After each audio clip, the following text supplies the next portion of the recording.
My son and daughter-in-law forbade me from visiting their house for years, always saying it was just a place under renovation. After they died in a supposed accident at sea, their lawyer handed me a key and said, "You should go see the place yourself." I thought I would simply sell it and close that chapter of my life. But when I opened the door, what I found inside wasn't a house at all. It was a hidden laboratory. And the truth about my family nearly took the breath out of me. Hello everyone, welcome to our story. Don't forget to like, subscribe, and tell us where you're watching from. If you opened your child's house and discovered a shocking secret inside, what would you do? Please note, this is a fictional story, and some details are dramatized for storytelling. The brass key felt unnaturally heavy in my palm, a cold weight that didn't just represent an inheritance but a secret my son and daughter-in-law took to a watery grave. I, Thane Garrison, a 66-year-old retired Coast Guard commander, with eyes that had seen too many storms and skin like weathered oak, sat in the silence of the law office as the attorney slid that heavy brass key across the desk. The room smelled of old paper and dust, a sterile environment for such a messy legacy. Across from me sat the estate attorney, a man whose name I had already forgotten, but whose fear was impossible to ignore. He was a professional used to the mundane details of death, yet he could not stop his hands from shaking as he delivered the final instructions from Silas and Rhea. He slid a slip of paper toward me containing GPS coordinates that made no sense. Silas and Rhea were adamant, Commander. He whispered, his voice cracking under the weight of the moment. You go alone. No Alara, no Leander. Just you. I frowned, the suspicion rising like a cold tide in my chest.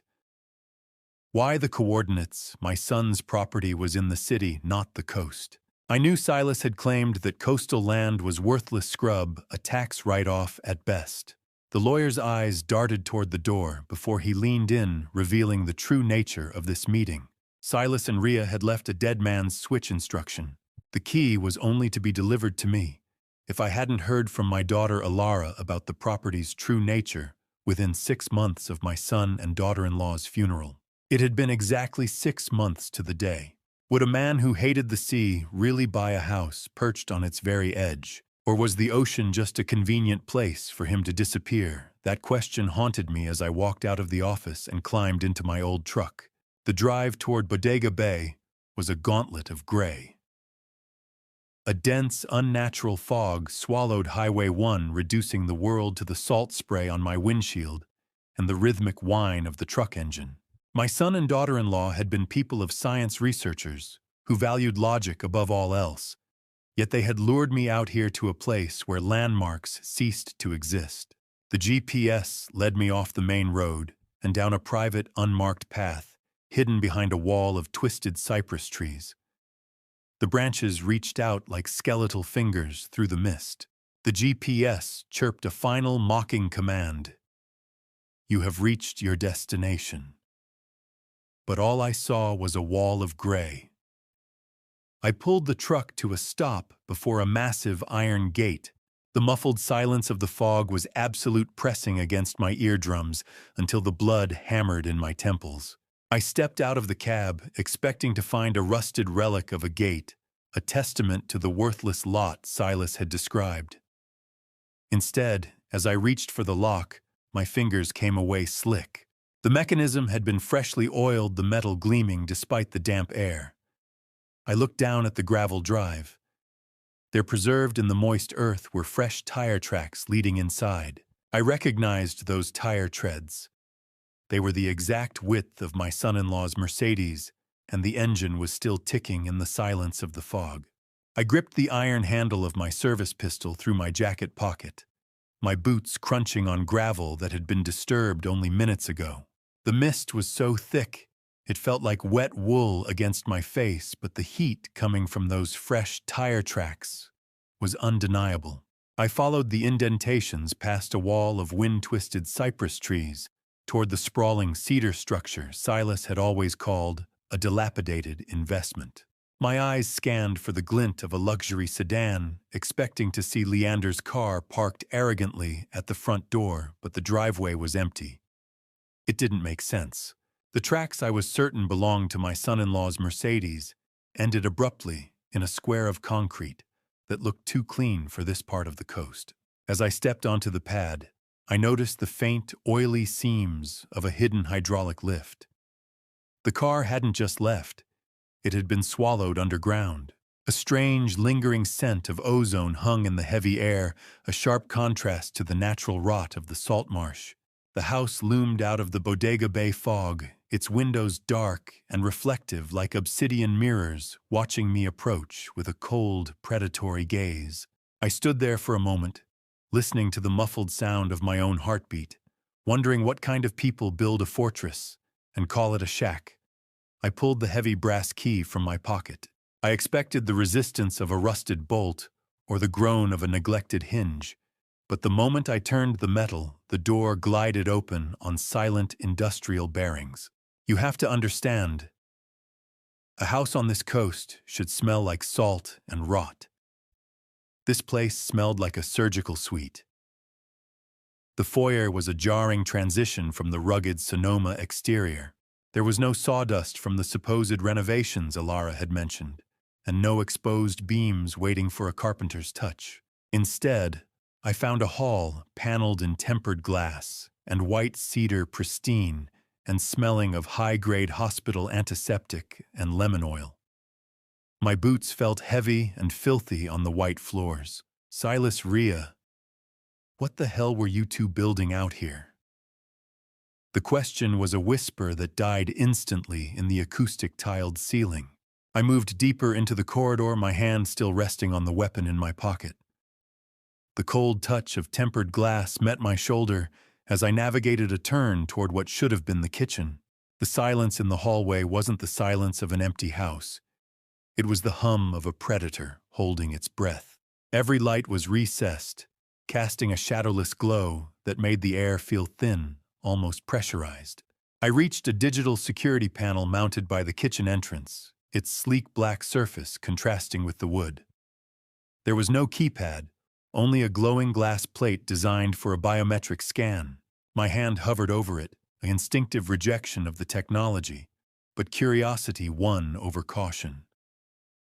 I pressed my thumb against the glass, expecting a red rejection light and a siren. Instead, the screen flickered to life, displaying a line of text that sent a chill through my marrow. Emergency authorization, Commander Garrison. My thumbprint had been registered before Silas and Rhea died. The panel beeped green, and the entire wall of the library began to slide back, with the hiss of a pressurized seal revealing a world my son and daughter-in-law had died to keep in the dark. I stepped through the threshold, my hand instinctively going to the small of my back. But the sight before me didn't require a weapon, it required a miracle. The pressurized seal of the hidden library wall finished its hiss, leaving me standing in a state-of-the-art pediatric ward that gleamed with chrome and soft, recessed lighting. This wasn't a basement clinic. It was a billion-dollar fortress. 3 beds occupied the center of the room, each one a cocoon of advanced medical technology that looked far more sophisticated than anything I had seen in standard university hospitals. The air was thick with the sterile scent of ozone and antiseptic, a sharp tang that sat on my tongue like the metallic taste of adrenaline. As I walked deeper into the sanctuary of steel and glass, I noticed something that stopped me cold. One of the high-pressure ventilators humming beside the nearest bed bore a small etched brass seal from my own former Coast Guard unit. It was specialized search and rescue equipment that had been reported lost at sea during a training exercise 5 years ago. Silas and Rhea hadn't just been building a lab. They had been scavenging, pulling resources from the shadows to create this place. The silence of the room was broken only by the rhythmic hiss of ventilators and the soft, melodic chime of heart monitors casting a cold glow of blue LED light across the pristine floor. I felt a dawning realization that the son and daughter-in-law I thought I knew were only fragments of the people who had lived within these white walls. How many lives had been bought and sold within these white walls? While I was busy thinking my son had just become another cold-hearted city doctor, the soft hum of industrial air filtration seemed to mock my ignorance. Suddenly, a woman in a lab coat emerged from a side lab, her face a mask of exhausted ferocity. Dr. Leonie Sterling, 44, a bioinformatics researcher with gray-streaked hair pulled into a tight bun, emerged from the shadows of the lab with a look of desperate hope that quickly sharpened into a threat. She pointed a small security remote at me with the steady grip of someone holding a detonator. "Don't move," she commanded, her voice thin but sharp. "I've already alerted the silent alarm." "Who sent you?" "Was it Pharmacore?" I held my ground, keeping my hands visible but away from my weapon, my voice carrying the calm authority of decades on a quarterdeck. "I'm Thane Garrison. Silas was my son. Rhea was my daughter-in-law. And I think you're the reason they were looking over their shoulders for 3 years." Her defensive posture softened slightly at the mention of their names, her thumb easing off the button. She looked me up and down, searching for a family resemblance in the dim light. I could see the suspicion battling with her exhaustion. She lowered the remote slightly, but her eyes remained wary, tracking every move I made. This wasn't just about security. It was about survival. She stepped closer, the blue light of the monitors catching the lines of stress around her mouth. "You need to understand something, Commander," she said, her voice dropping to a low, urgent whisper. "That silent alarm I mentioned, it isn't connected to the local police. It's linked to an offshore server. If I don't enter a safe code every 30 minutes, the entire research database, everything Silas and Rhea died for, is wiped from existence." She lowered the remote entirely, her eyes searching mine for a lie before she whispered, "Silas said you'd come eventually. He said you were the only one who could navigate the storm that's coming." I watched the monitor flicker to life, my pulse hammering against my ribs as the faces of my dead son and daughter-in-law materialized through the digital static, their eyes reaching out from the grave. Dr. Sterling worked the console with a clinical speed that suggested she had played this footage 1,000 times. The blue light of the monitor reflected in my weathered eyes, making the deep lines of my face look like a map of a territory I no longer recognized. On the dusty television screen, Silas Garrison, a 41-year-old pediatric cardiologist, with a weary but warm smile, looked into the camera as if he knew he was recording his own eulogy. Beside him sat Rhea Garrison, 39, a forensic pathologist, with a gaze as sharp as a scalpel, her hand resting firmly on Silas's in a silent oath of solidarity. Silas took a breath, his voice steady despite the grainy digital texture of the recording. "Dad, if you're seeing this, the fog finally caught us. Don't look for us, look for the children." He explained the Protocol 7 medical rebellion, detailing how they had moved their research underground when Pharmacore attempted to buy and bury their cure for pediatric neuroblastoma. Rhea spoke, then her voice thick with the memory of our lost granddaughter Edith. "We aren't just doctors anymore, Thane. We're fugitives from a system that puts quarterly profits above a 6-year-old's heartbeat. We chose this path so other families wouldn't have to suffer our tragedy." "Doctor." Sterling leaned over the terminal, her voice a low rasp. "This wasn't just a stored file, Commander. This was being live-streamed to a secure satellite during the accident." Silas and Rhea knew exactly what was happening as the boat went down. They made sure the truth survived, even if they didn't. How many times had I sat at Sunday dinner with the very man who might have been counting the minutes until my son and daughter-in-law's lungs filled with salt water? The thought was a physical blow, more painful than any storm I had ever weathered at sea. The video took a darker turn as Silas revealed he and Rhea had been under constant surveillance. He warned that someone within our family circle had been leaking their coordinates to Pharmacore. He mentioned a broker, a shadow figure bridging the gap between white-collar consulting and black market enforcement. I watched my son's composed facade crack for a split second, revealing the sheer terror of a man who knew his time was running out.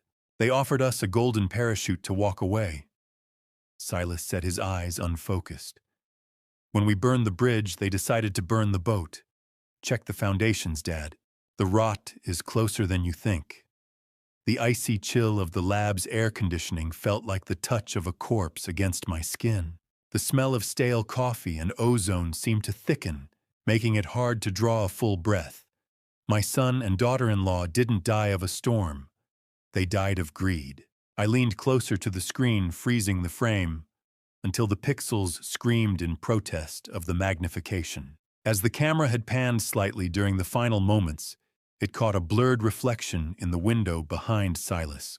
It was distant, partially obscured by the Bodega Bay spray, but the silhouette was unmistakable. I recognized the distinct silver trim of a black powerboat, a frequent rental used by my son-in-law, Leander Mercer. It was idling just outside the kill zone, watching the garrison name sink into the deep.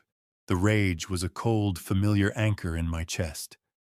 But as Dr. Sterling led me toward the glass partition of the ward, it was replaced by a hollow, aching sense of duty. I turned away from the frozen video screen. The image of Leander's silver-trimmed boat burned into my retinas like a brand. My hands were steady, a discipline earned from decades on the quarterdeck, but my mind was a storm. Dr. Sterling didn't give me time to drown in the grief. She pulled up the encrypted Protocol 7 data on a secondary tablet, the blue-white glare of the survival charts reflecting in the sterile glass. She explained that Silas and Rhea hadn't just found a treatment. They had engineered a way to trigger a systemic immune response that decimated neuroblastoma cells with an unprecedented 87% success rate. It was a miracle in a world of zero-sum care. However, the victory was fragile. She revealed that the therapy isn't just a drug. It's a living cellular treatment derived from Silas and Rhea's unique genetic markers combined through their research. This meant the cure literally died with them, unless the stored samples in this facility are protected at all costs. My son and daughter-in-law weren't just doctors, I whispered, staring at the soaring success curves on the monitor. They were revolutionaries.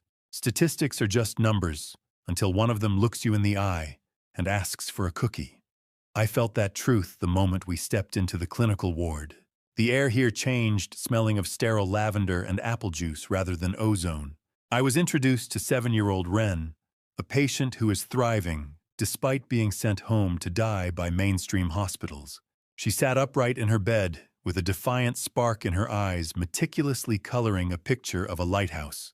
Unlike the frail, shadowed child I had prepared myself to see, she looked remarkably vibrant.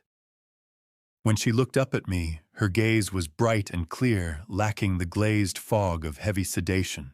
The hum of her advanced heart monitor was a rhythmic, healthy pulse in the quiet room. "Are you Dr. Silas and Dr. Rhea's daddy?" She asked, her voice small but certain. "You have the same sad eyes." I knelt beside her bed, my knees popping with the weight of my years. The medical ward wasn't a room. It was a lifeboat in a vast, dark sea, and I was the only one left at the oars. I reached out, feeling the warmth of her small, sticky hand as she pressed a crayon into my palm. "Dr. Silas and Dr. Rhea promised me I'd see the ocean soon," she said. "I'm here to finish what they started, sweetheart." I replied, and I felt the mantle of protector settle over my shoulders like a lead shroud. "I promise." Wren smiled and held up the drawing she had been working on. It wasn't just a simple lighthouse. It was a detailed map of the Bodega Bay coastline drawn with a precision that chilled me. In the corner, a dark X was marked on a specific underwater cave system I knew intimately from my days patrolling these cliffs.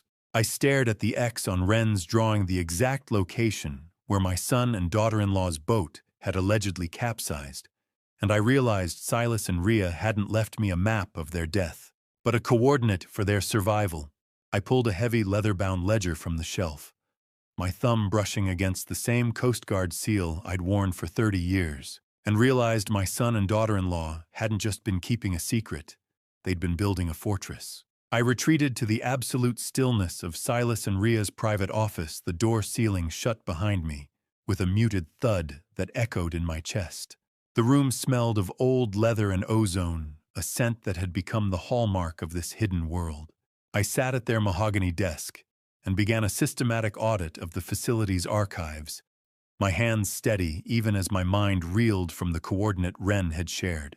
I cross-referenced the physical patient logs with high-grade medication shipments stored on a bluish, glowing encrypted monitor. As I dove deeper, the sheer scale of the operation began to paralyze me. Over the last 5 years, Silas and Ria had treated 63 children in absolute secrecy. Each file was a testament to a miracle containing recovery charts that defied every standard oncological projection I had ever studied. My God, Silas, Ria, I whispered to the empty room. You weren't just doctors. You were ghosts in the machine. But as I flipped through the list of names, a chilling pattern emerged that made the metallic tang of cold coffee in my mouth turn to copper. Every child Silas and Ria treated was the son or daughter of a high-ranking employee or board member at PharmaCorp. They hadn't just been healing them. They had been using their own children as leverage, a human shield, to keep the corporation from striking back too early. Turning these pages was like navigating a minefield. Every name was a detonator, and I was walking through it in heavy boots. I felt the dry crinkle of high-grade vellum paper beneath my fingers, each page turning with a sound like a stifled gasp. Beyond the local files, I found an encrypted map detailing supply lines that stretched like a spider web from Switzerland to Singapore. This worthless scrubland in Bodega Bay was the central hub for a global network of rogue medical professionals. The scale was staggering, far beyond a simple family rebellion. This isn't a clinic. I realized the weight of the paper feeling like lead in my hands. It's a declaration of war. How do you protect a miracle when the entire world wants to profit from its death? The distant rhythmic crashing of waves against the bodega cliffs sounded like the drums of an approaching army. I was no longer just a grieving father. I was a commander in a war I hadn't known was being fought. I reached the very back of the ledger where the handwriting became more hurried, more frantic. I found a payroll entry for logistics and security made out to a shell company I didn't recognize at first. But as I cross-referenced the tax ID, my blood turned to ice. It was the same shell company Leander Mercer uses for his offshore accounts, the one he thinks I don't know about. I stared at Leander's signature on the security payroll and felt the cold realization that my son-in-law hadn't just stumbled onto this property. He had been part of the security detail since the very beginning. A fox paid to guard the henhouse while he mapped out the kill. I closed the heavy ledger and sat on the porch at dawn, the metal key still heavy in my pocket. I didn't need to see the license plate to know it was her. The aggressive crunch of tires on gravel was a sound I'd learned to associate with Alara's arrival whenever she wanted something I wasn't ready to give. Alara Mercer, 36, a senior grant administrator whose expensive silk scarf couldn't hide the tension in her throat, walked toward the house with the hurried air of someone trying to stay ahead of a lie. The sharp sting of the morning air usually cleared my head, but today it only heightened the bitter smell of burnt coffee lingering on the porch. She skipped the pleasantries, the metallic clicking of her heels, sounding like a countdown on the floorboards. Dad, be reasonable. She started, her eyes darting toward the Bodega Bay fog. That house is rotting on the cliff. Leander has already found a buyer willing to pay above market value in cash. He can make this problem go away by Monday. I watched her hands. She was shredding a paper napkin into tiny, jagged flakes, a clinical sign of extreme financial stress I'd seen in 100 subordinates facing court-martial. I'm not selling a memory for a quick commission, Alara, I replied, my voice carrying the undercurrent of authority she always hated, especially not one Silas and Ria died to protect. As I spoke, I noticed a small lapel pin on her blazer, a stylized caduceus from a high-end medical consultancy firm. My stomach turned. It was the exact same logo I had seen on the Protocol 7 opposition files in Silas and Ria's lab just hours ago. Desperation has a specific scent. It smells like cheap perfume and expensive lies. Alara leaned in closer, her voice rising. "We have a deadline, Dad. We can't just sit on this." "A deadline?" I asked, leaning back. "Who set a deadline on my son and daughter-in-law's house, Alara?" "There is no such thing in probate law." Her face went ghostly pale, the blood retreating as if I'd struck her. She checked her phone for the third time in a minute, her hand shaking so badly she nearly dropped it. How much is a daughter's loyalty worth when her husband is drowning in a sea of red ink? The question hung in the silence between us, punctuated only by the distant, mournful cry of a foghorn. When I mentioned Leander's specific background in logistics and security, she didn't even try to lie. She simply fumbled for her keys, her movements erratic and panicked. "It doesn't matter," she snapped, already backing away. "Just think about it. For the sake of this family, Dad. Please." She fled to her car, the engine roaring to life with a desperate whine. I stood there watching the red glow of her taillights vanish into the mist. I reached under the small wicker table where she'd been leaning and felt something out of place. My fingers brushed against the cold, plastic texture of a hidden recording bug. I pulled it free, a tiny high-frequency device that proved she wasn't just here to talk. She was there to gather evidence of my instability, to justify a forced sale. I held the tiny black bug in the palm of my hand and looked toward the Bodega Bay fog, knowing the vultures weren't just circling, they had already landed. I spread the autopsy photos and the maritime logs across my desk, my eyes scanning the data with the practiced precision of a man who had spent 30 years pulling bodies from the wreckage of accidents that weren't accidents at all. The study was thick with the smell of stale toner and old paper, a scent that usually grounded me, but today it felt like the dry breath of a tomb. My attention was fixed on the official Coast Guard accident report from the day Silas and Ria died. I cross-referenced the reported wave heights and wind speeds with the specific keel design of my son's 34-foot Catalina. The logs claimed a sudden squall had overwhelmed the vessel, yet the data told a different story. A 12-knot gust doesn't flip a boat of that class, Silas Ria. I whispered, my analytical focus sharpening into a cold, hard fury. Not with the ballast you were carrying. I knew that boat. I'd helped them rig it. As I dug into the signature on the initial clear report, I found a name that made the metallic tang of blood rise in the back of my throat: Ensign Miller. He was a junior officer I had personally discharged for taking bribes from commercial trawlers years ago. Seeing his name on the sign-off was a confession in itself. He was exactly the kind of low-life Leander Mercer would have on a permanent payroll to make inconvenient truths disappear. The ocean never lies. People do. I moved from the logs to the high-resolution forensic photos of the bodies. The grainy, pixelated texture of the images on my screen blurred for a moment as I fought back a wave of grief, but I forced my eyes to stay open. I ignored the water damage and the pale, bloated skin, focusing instead on the deep, circumferential bruising around their wrists and ankles. The medical examiner had labeled these as impact trauma from hitting the rigging during the capsize, but I'd seen enough maritime violence to know better. Rigging doesn't leave clean, perfect circles, you lying bastards. These were the specific tension marks left by heavy-duty nylon zip ties. You tied them to their own ship before the hull ever touched the water. How many other accidents had Pharmacorp paid for to keep their billion-dollar chemo monopoly afloat? The question hammered in my head, alongside the low hum of the desktop computer. I checked the GPS log again and found a massive discrepancy. The boat had been scuttled in a deep-water trench where the wreckage was never intended to be found. The plan was for them to vanish into the silt, but a local current shift, one that only a seasoned navigator would have anticipated, had pushed the bodies toward the shore 3 days later than the killers had planned.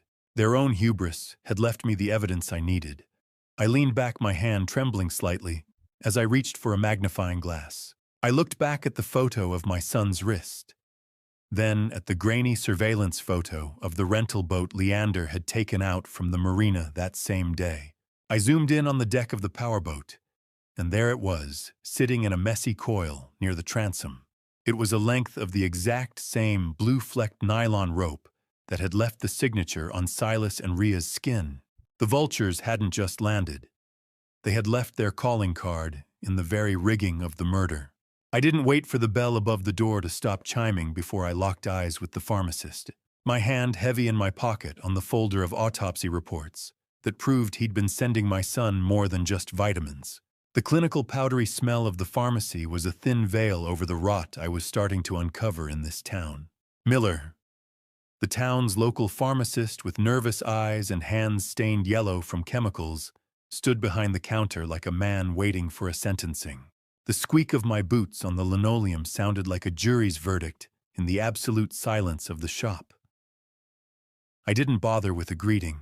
I laid out a list of high-grade oncology compounds I'd found in Silas's lab and watched Miller's face go the color of chalk. Silas was a good man. Thane, he stammered, his yellowed fingers twitching against the register. I was just helping the kids. We both knew he was lying. Good men don't ask you to cook the books, Miller, I said, my voice dropping into the low, disciplined frequency of a commander's interrogation. They don't have to. I watched his composure dissolve. His breathing became shallow, and he started to sweat, the moisture beading on his forehead, despite the air conditioning. He knew exactly what I was holding evidence that his license and his freedom were now on my desk. Miller looked at the door, then signaled for me to follow him into the back office. The shift was sudden, a transition from public denial to private desperation. He revealed that Silas wasn't just buying medicine. He was returning samples of the Protocol 7 serum for Miller to hide in a temperature-controlled vault under the floorboards, fearing a raid at the estate. In this town, the fog hides the houses, but the ledger hides the sins. Miller pulled out a yellowed, curling, handwritten ledger that had never touched the digital system. He explained that Silas was paying 3 times the market rate, but the money didn't come from Silas's accounts. It came via courier.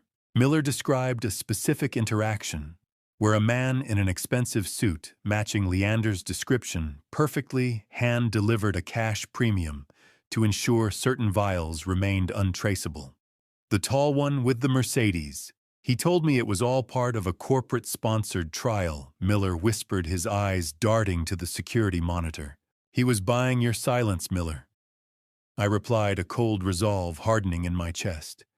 And my son's life was the tax. How many miracles were sitting in a basement while my son-in-law was upstairs counting the cash for their destruction? The realization sat like lead in my stomach. Miller knelt and pried up a section of the floor, revealing the cold metal of the hidden vault handle. As the door creaked open, the smell of ozone and medicine wafted up, but it was the small white scrap of paper attached to the last shipment that stopped my heart.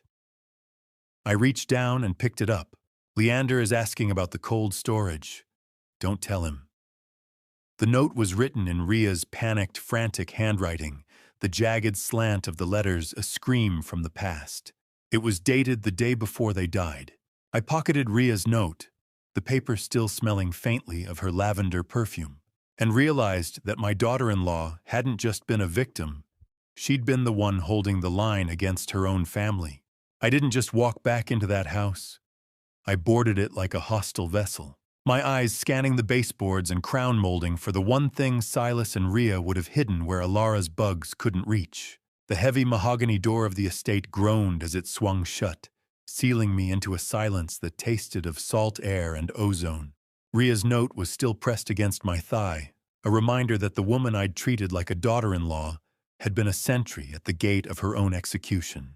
I felt a grim determination settling over me, the kind of icy focus that usually preceded a boarding action in the middle of a gale. I pulled a vibrating signal detector from my kit, a piece of hardware I'd kept from my final tour in the Coast Guard, and began a tactical sweep of the library. I ignored the high-tech gleam of the pediatric ward, focusing instead on the structural dead zones where electrical interference spiked. My boots echoed on the white cedar floors as I moved toward the heavy mahogany desk. I knelt, the metallic click of the floorboard being pried up, sounding like a gunshot in the quiet room. Beneath the wood lay a waterproof Pelican case. Inside, I found a cheap prepaid burner phone and a handwritten list of maritime frequencies. I scrolled through the outgoing texts and felt a new, sharper kind of grief. Silas and Rhea had sent dozens of messages to Alara's private number that night, pleading with her to stop Leander before it was too late. They had begged her to call off the associates Leander was bringing to the boat. She never answered. Not once. Silas and Rhea's voices were ghosts, caught in a plastic cage, screaming against a tide that had already won. I sat in the dark, the only light coming from the phone's small blue screen, and pressed play on the final saved message. The audio was static-heavy, a distorted rasp of Silas's voice fighting against the roar of wind and crashing waves. "Dad, if you find this, we tried to warn you. Leander isn't just a gambler. He's the cleaner. He's been selling our locations for months." The sound of a struggle erupted in the background, the heavy thud of boots on a deck and the hiss of salt spray. "I can hear them coming up the ladder," Silas whispered, his voice cracking with a visceral horror. "Tell Alara. Tell her I'm sorry I couldn't save her from him." How does a father listen to his son and daughter-in-law's last breath and still call himself a protector? The absolute, suffocating silence of the library after the recording ended was worse than the sound of the fight. I sat there paralyzed, the phone vibrating with a residual electronic hum in my palm. The voicemail didn't end with silence, though. As I played the last few seconds again, I heard the distinct electronic chirp of the same high-frequency bug I'd found on my own porch. The killers hadn't just murdered my son and daughter-in-law. They had recorded the entire act as a proof of performance for Pharmacore, a digital receipt for a job well done. I closed my eyes, the darkness of the room matching the darkness in my soul. But then, beneath the sounds of the struggle and the mechanical chirp on the tape, a third voice spoke. It was a low, clinical murmur that didn't belong to Silas or Leander, a voice that whispered a name that made my blood turn to slush. The marina at 2 a.m. was a cemetery of masts and creaking wood, the kind of place where secrets are drowned in the tide. But I wasn't there to mourn, I was there to dig up a ghost. The cold, damp air of the coast clung to my jacket. As I navigated the slippery docks, the smell of diesel fuel and rotting kelp thick enough to coat my throat.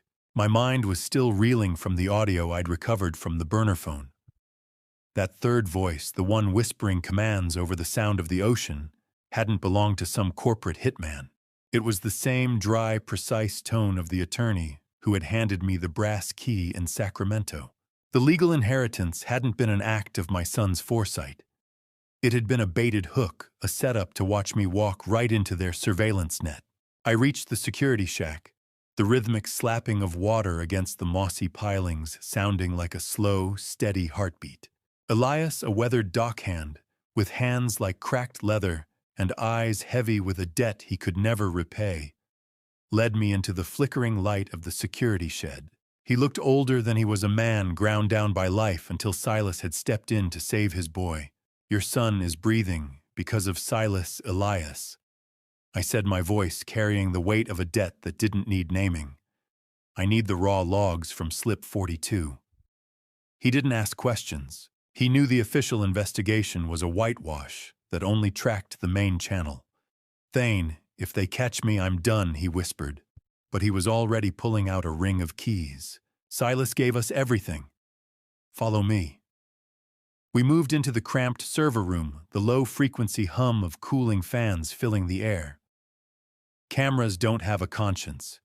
They just have a memory. I sat before the grainy, green-tinted flicker of the infrared monitor, my eyes narrowing, as I pulled up the footage from the night of the storm. I watched Silas's sailboat glide out of the harbor, a small white ghost in a world of shadows. 10 minutes later, a low-profile, blacked-out powerboat detached itself from a private slip. It moved with a predatory grace, carrying no running lights, and sitting deep in the water, the mark of a reinforced hull built for a high-speed intercept in a rolling swell. The black boat on the screen moved like a parasite latched onto the wake of my son's life. I watched the clock on the screen crawl forward, my pulse thudding in my ears. 3 hours passed in a digital blur until the shadow vessel returned to the pier. My hand froze on the playback dial. As the boat nudged against the dock, the infrared camera caught a clear, high-contrast shot of the driver removing a tactical mask. It was Leander, just as I'd suspected, but he wasn't alone. I watched as Alara stepped onto the pier behind him. She wasn't weeping. She wasn't the grieving widow she'd pretended to be for 6 months. She was carrying Silas's encrypted laptop, clutching it to her chest, like a trophy won in blood. I froze the frame on Alara's face as she stepped onto the pier, her expression not one of grief, but of cold, calculated victory, as she handed my son's life's work to the man who had just killed him. The betrayal was absolute, a perfect circle of rot that started at my own dinner table. I slid the encrypted drive into my pocket, the plastic edge biting into my thigh, like a reminder that I was no longer just a grieving father, I was a walking crime scene. I moved quickly through the marina parking lot, the rhythmic distant ticking of a wall clock in the guard shack, echoing the frantic pace of my thoughts. Once inside my truck, the smell of ozone and motor oil from the garage clung to my clothes, a tactile ghost of the investigation. I powered up my laptop, the blue-white glare of the screen washing over my face in the darkness. I needed to verify the ghost that had rented that black powerboat. I used the truck's secure satellite link to cross-reference the alias David Morrison found on the marina rental receipt. It didn't take long for the cold truth to surface. The identity was a patchwork of stolen data built using the social security number of a deceased Coast Guard veteran who had served under me 2 decades ago. My pulse hammered in my temples. You used one of my own men to kill my son Leander. You didn't just cross a line, you burned it. He'd been mining my personal service records, desecrating the memory of the dead to create untraceable shell personas. As the decryption software finished its work on the marina files, a secondary notification pinged. The data revealed an active GPS signal from Silas's laptop, the one I had just watched Alara carry off the pier. The tracker showed it was currently powered on the signal localized inside Alara and Leander's master bedroom. The morning sun wasn't a sign of hope. It was a spotlight hitting the wreckage of my family. Seeing that ping felt like a physical violation. I sat there in the cab, the cold, damp fog pressing against the windows, as I watched that little green dot pulse on the map. My daughter didn't just ignore the texts. She sold the phone. She sat in her house with the spoils of a murder, while I was left to sift through the ashes. I drove back home as the sun began to bleed through the gray Bodega Bay mist. I didn't go to the kitchen for coffee. I went straight to my basement study. I retreated to the far corner and opened a heavy fireproof safe hidden behind a false workbench. I meticulously cataloged the day's haul, the digital drive, the verified alias report, and Ria's lavender-scented note. This isn't enough for a courtroom yet. I muttered, my voice sounding hollow in the small room. Not with their lawyers. I need the money trail. If I went to the local police now, the PharmaCorp connections would ensure this evidence disappeared before it ever reached a judge's bench. I had to be the investigator, the prosecutor, and the jury. As I reorganized the rental boat agreement, my fingers brushed a seam I hadn't noticed before. I peeled back a hidden compartment in the back of the paperwork and found a digital signature from the PharmaCorp Security Division. It was an explicit authorization for the retrieval of proprietary biological assets. They hadn't just been hunting Silas. They had been checking boxes on a corporate balance sheet. I slammed the safe door shut and spun the dial, the heavy thud of the bolts echoing in the empty house like a hammer on a coffin nail. The sound was final. The man who had entered this study was gone, replaced by a commander preparing for his final engagement. How much does it cost to buy a man's soul and have him murder his own family, according to the numbers appearing on my secure monitor. The price of my son and daughter-in-law's lives was exactly $500,000. I sat in the oppressive silence of my basement study, the heavy thud of the safe bolts from moments ago still vibrating in the back of my mind. The dark room was illuminated only by the green glow of the terminal reflecting in my glasses, casting long, skeletal shadows against the false workbench. My fingers moved with a rhythmic tapping across the keys as I initiated a secure channel to a ghost from my past. Red had been a lead forensic accountant for the Coast Guard Investigative Service before he decided that the dark web offered a more honest living. I fed him Leander's social security number and the shell company name I'd unearthed from Silas and Ria's secret ledger. I need a full financial autopsy on Leander Mercer. I typed my jaw tight. Start with the David Morrison alias. The metallic smell of the computer tower's cooling fans filled the small space while I waited. Red's response appeared in a scrolling blur of crimson text. Thane, this guy isn't just in debt. He's underwater in a trench. He's been bleeding out for years. I watched a progress bar crawl across the screen as Red bypassed the firewalls of offshore gambling sites and predatory equity firms. The truth that emerged was a staggering portrait of greed. Leander had acquired a massive $850,000 debt, not through bad luck, but through a calculated gamble. He had purchased heavy short sell options against Pharmacore stock. He wasn't just working for them. He was betting that the company would crash the moment he delivered Silas and Ria's research to be buried forever. Leander's bank statements read like a suicide note written in ink and greed. He had lost everything on high-stakes offshore baccarat and failed commercial real estate flips. He was a man with a noose around his neck, and he'd decided to use my son and daughter-in-law's lives as the stool to stand on. You want to know the difference between a predator and a father? A predator knows exactly what your life is worth in cash.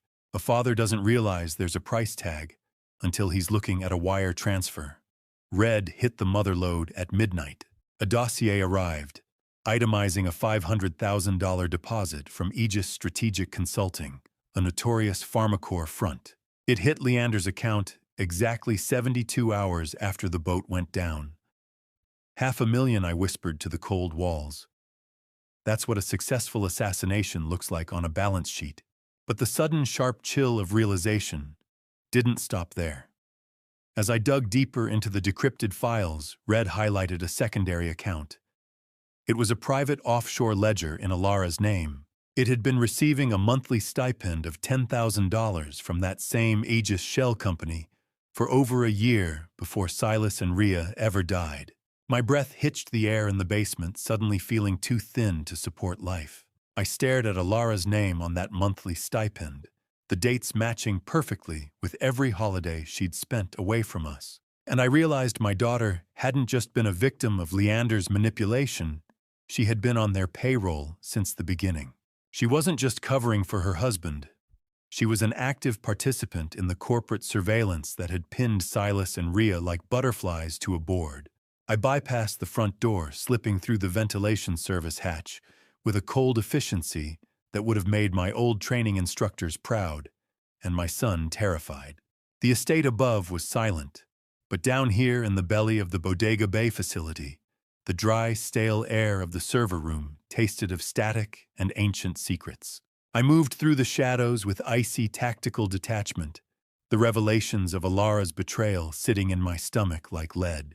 I reached the primary server stack, tucked discreetly behind the hum of the cryogenic storage units. The blue flicker of server LEDs danced across my knuckles as I pulled a military-grade encryption bridge from my pack. My fingers steady, despite the adrenaline, navigated the cold, slick texture of the Ethernet cables as I forced a hardwired connection into the terminal. The rhythmic whirring of cooling fans was the only sound in the dark.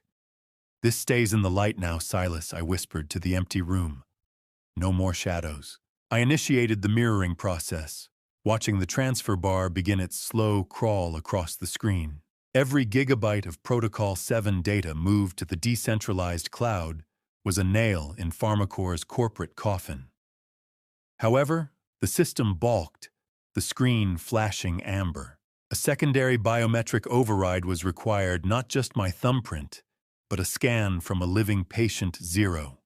I stared at the prompt, realizing Silas had tied the very survival of his research to Ren. The server room breathed with a low electric growl, the heartbeat of a secret that had already cost too many lives. I bypassed the physical scan by injecting the baseline biometric signature from Ren's local medical file, a move that felt like a surgical strike against my son's own failsafes. The transfer resumed, the smell of ozone and overheated copper thickening as the processors strained. Data is weightless, yet it felt like I was carrying the bodies of everyone we'd lost on my shoulders. Suddenly, the lights in the lab flickered. The internal sensors had detected the unsanctioned backup and were attempting to initiate a localized purge. I fought back my hands, flying across the keys to override the deletion protocol, essentially tricking the facility into believing this was an authorized maintenance cycle. "Come on, you digital bastard!" "Just 5 more minutes," I hissed, watching the percentage climb. A cold sweat broke across my neck when the power fluctuated again. This wasn't just a system error. The facility was being remotely accessed from an external node. I checked the access logs, my blood turning to slush, as I read the entry from 6 months ago. Someone had attempted to download the Protocol 7 core files exactly 4 hours before the boating accident, using Alara's administrative credentials. She hadn't just been on the payroll, she had been the one who opened the door for the executioners. I watched the final few megabytes sink, my jaw clamped shut so tight my teeth ached. The betrayal was a living thing, now documented in time-stamped code. I prepared to disconnect, but the terminal chirped with a final unsolicited notification. As the final byte transferred, a new file appeared on the screen, titled with my granddaughter's name and a countdown timer that was already at 0. The folder icon pulsed a warning red, a digital ghost, waiting for its moment to speak. I reached for the drive, but my eyes were drawn to the security monitor in the corner. Through the grain of the night vision feed, I saw the unmistakable crimson glow of an SUV's brake lights at the perimeter gate. The ghost file named after my granddaughter was still decrypting when the thermal sensors on the north gate spiked 2 heat signatures that didn't belong to the local deer population. I switched the lab's auxiliary monitors to the external feed, the grainy green glow of the thermal monitors illuminating a blacked-out SUV idling without lights at the end of the Cypress Line drive.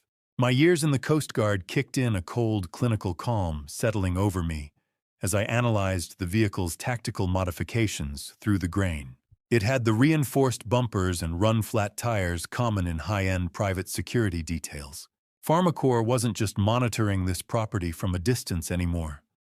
They were positioned for a dynamic entry. I zoomed in on the license plate, the digital enhancement software humming in the silence.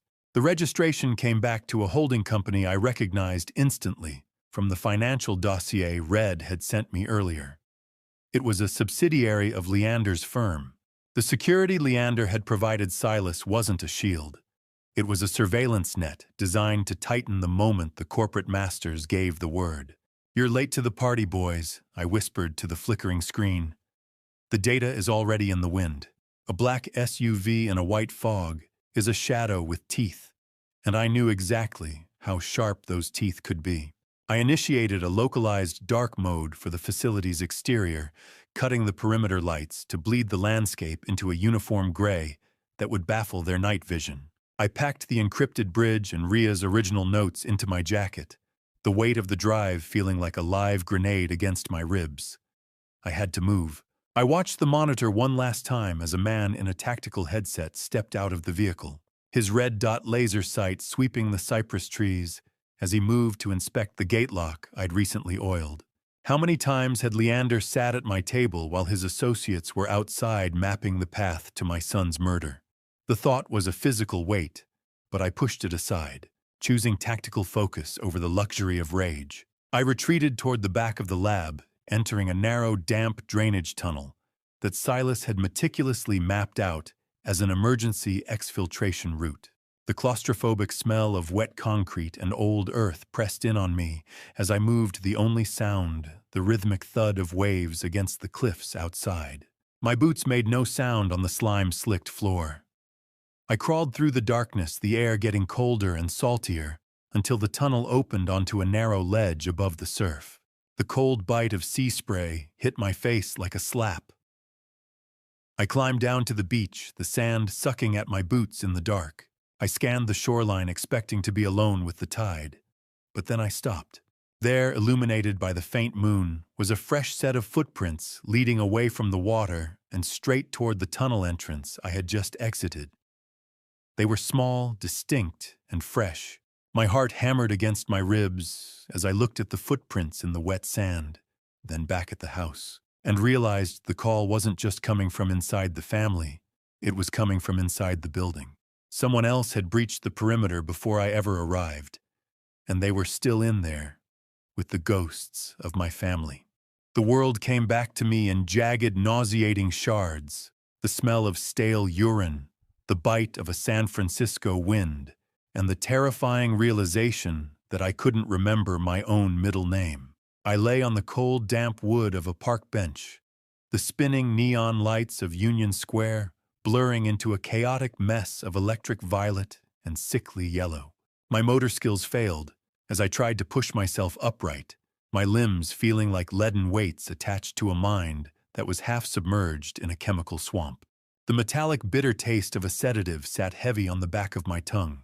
I reached up to rub my neck, my fingers brushing against a small circular bruise, not a mark from a struggle, but the telltale site where a medical-grade sedative patch had been applied while I was unconscious. I had been professionally handled, moved like cargo from the Bodega Bay shoreline to the heart of the city while the world slept. I fumbled for my pockets, finding them hollow. My wallet and phone had been stripped away with clinical precision. However, as I slid my hand along the inner seam of my trousers, I felt the hard, rectangular edge of the encrypted drive still taped to my inner thigh. It was the one place the kidnappers hadn't checked a small mercy in a morning of horrors. I tried to focus on a landmark, but the street signs were a smear of white ink. "Focus, Commander." I whispered the words, sounding like dry gravel in my throat. Horizon heading depth. Focus. Being drugged is like being buried alive in your own skin. You can hear the dirt hitting the coffin lid, but you can't lift your hands to stop it. I watched a police cruiser glide to the curb, its blinding white and blue strobe lights slicing through the San Francisco fog. Immediately behind it, a familiar silver sedan screeched to a halt. Alara rushed toward me before the officers could even clear their car doors. She was sobbing a high, frantic sound that set my teeth on edge. "Oh, thank God you found him," she cried, her voice carrying the cloying, familiar scent of her expensive perfume as she threw her arms around my unresponsive shoulders. "Dad, why would you leave the house without your coat again? Why would you come all the way here?" I tried to push her away to tell the officers about the beach, the SUV, and the chemical patch on my neck, but my tongue felt like a piece of dead meat. I wasn't. She's lying. The water. I slurred the sounds coming out as a rhythmic, nonsensical groan. Alara turned to the officers, pulling a thick medical file from her bag. "I'm so sorry," she told them, her eyes brimming with a practiced, heartbreaking sorrow. "He has early-onset dementia. We've been trying to keep him at home, but he's been prone to wandering, especially since my brother died. He gets confused about the Coast Guard. How do you fight a lie when the liar is wearing your own daughter's face?" The officers nodded in quiet sympathy, their posture softening from suspicious to pitying. They didn't see a decorated commander. They saw a broken old man who had lost his way in the fog. Alara led me to her car with a maternal tenderness that made me want to scream. As she buckled my seatbelt, she leaned in close, the mask of the grieving daughter vanishing for a split second. "The police aren't just here to help Dad," she whispered in my ear. I've already filed the first safety concern report with the medical board. It's over. Let's get you to a nice, quiet room where you can't hurt anyone else. I shuffled through my front door with the exaggerated, shaky gait of a man who'd lost his grip on reality, but behind the mask of senility. My mind was mapping every blind spot in the house, like a sniper prepping a nest.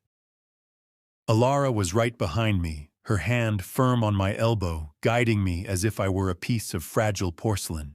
I let her lead me into the kitchen, keeping my head bowed and my gaze unfocused. Once she had me settled in a chair, she began to move around the room with a clinical efficiency, her face a mask of practiced concern.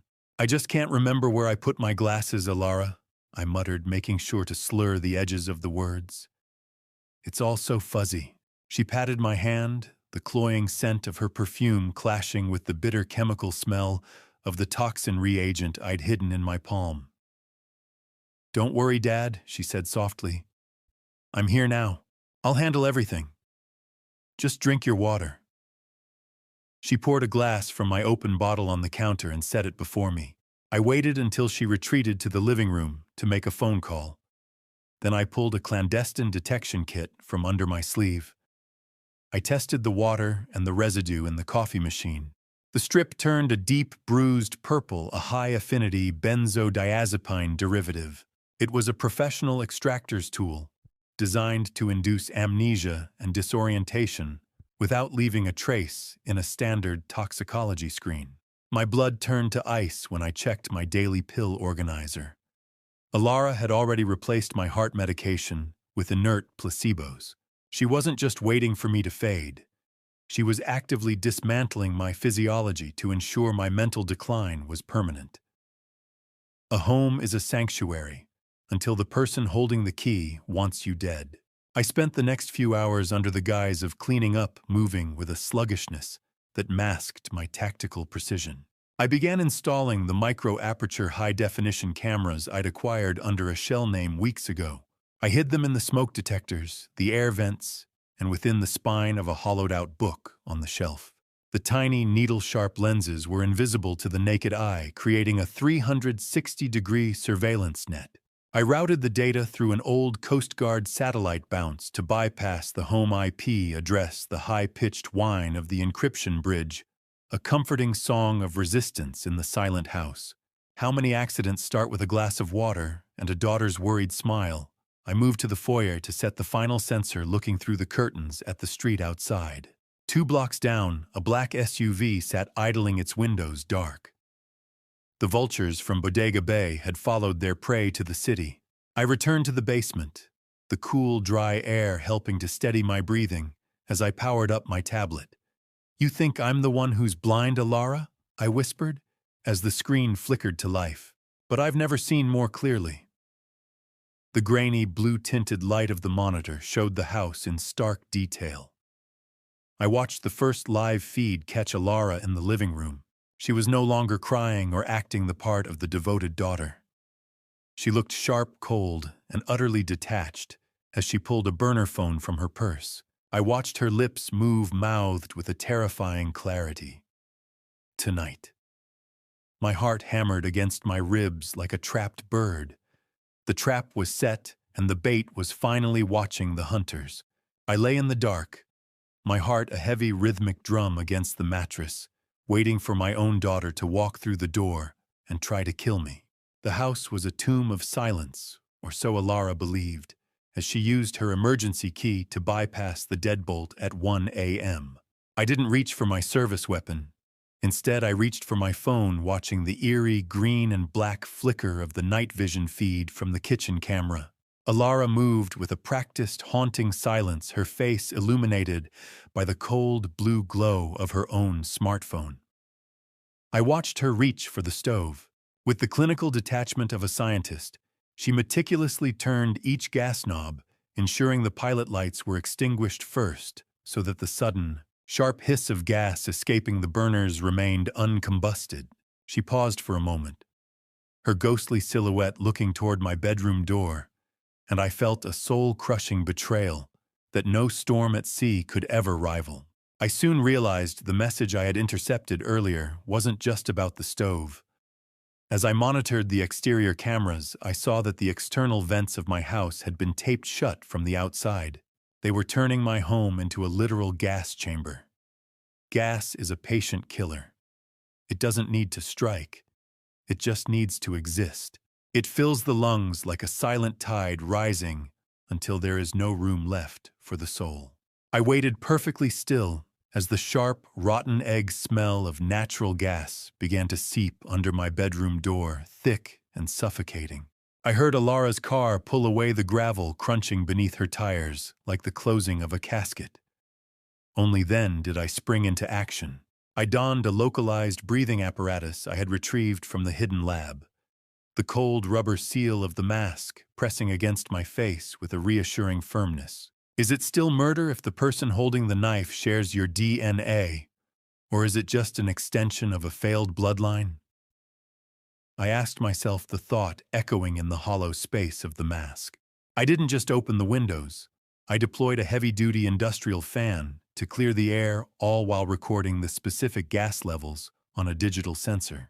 I needed proof that the concentration was lethal, a digital receipt for her intent. You didn't even hesitate, Alara, I whispered into the darkness. You just turned the dial. I retreated to the basement to review the full exterior footage, and that was when the final shard of my heart disintegrated. Helping Alara seal the vents was a second figure, Leander Mercer. He was holding a medical bag, the very one that likely contained the sedative used on me in San Francisco. I watched the playback of Leander checking the seal on the bedroom window, his face a mask of predatory boredom. He turned to my daughter and mouthed 3 words that confirmed any mercy I'd been holding on to was a desperate lie: make it look easy. I sat there in the dark, the breathing mask still hissing, watching the loop of my family preparing my execution. I was no longer just a father or a victim. I was a survivor who had already seen the end of the world and decided to keep walking through the wreckage. I sat in a room that still tasted of sulfur and betrayal, forcing my hands to shake, as Alara's key turned in the lock, welcoming my would-be executioner back for breakfast.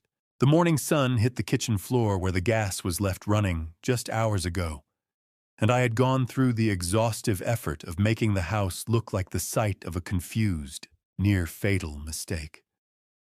I'd burned 2 slices of bread, filling the air with a smell of burnt toast to mask any lingering scent of methane. When she entered, I greeted her with a hollow, unfocused stare. My shoulders slumped to hide the tactical tension in my frame. I think I left the tea on Alara, I said, my voice thin and trembling. My head, it feels like it's full of wool this morning. I watched her eyes immediately dart toward the stove knobs she had turned herself the night before.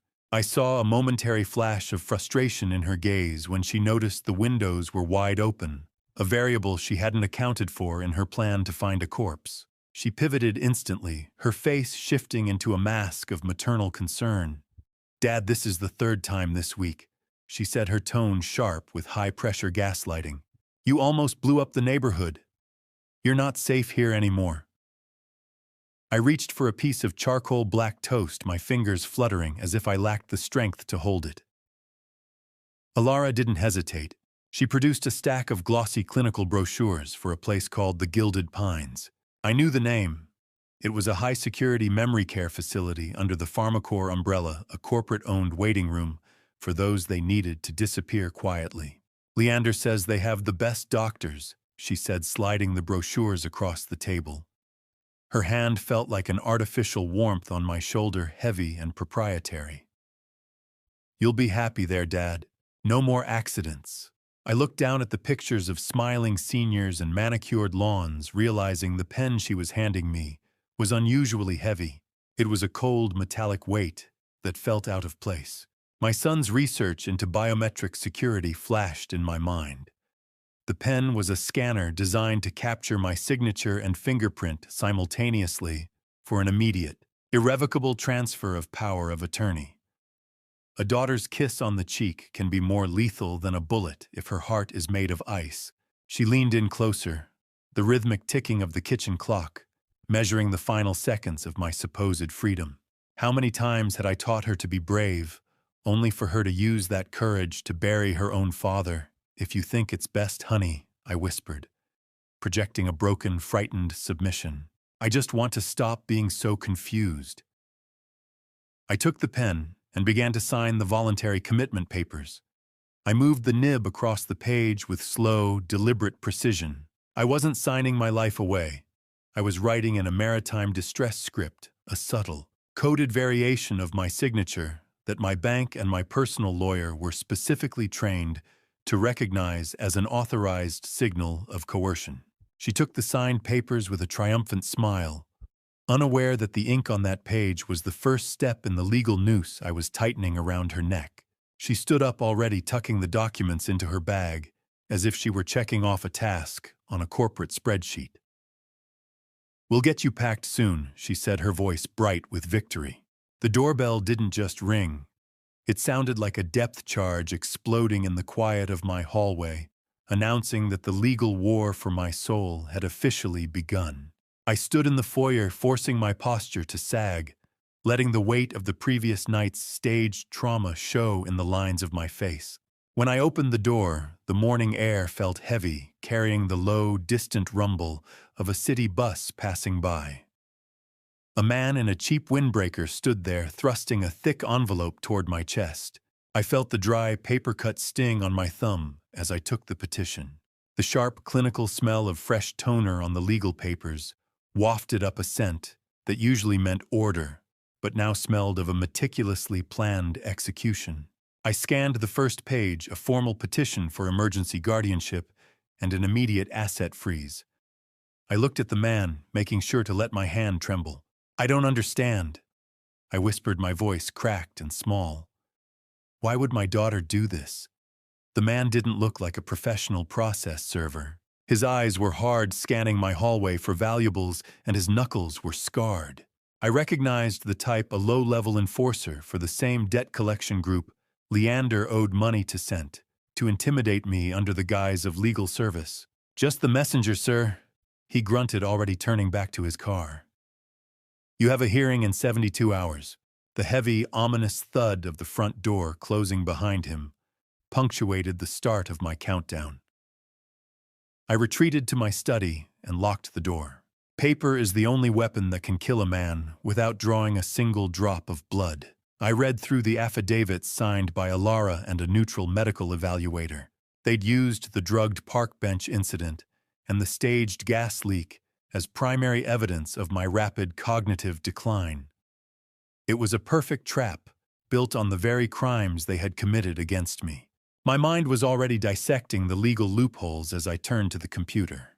The blue-white glare of the screen in the darkened study was the only light as I began to trace the independent medical board complaint that had triggered the state's interest.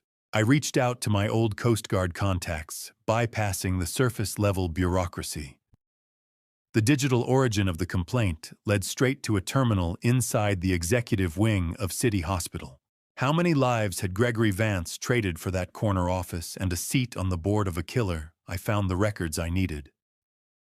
Vance had received over $3 million in consulting fees from PharmaCore shell companies over the last fiscal year.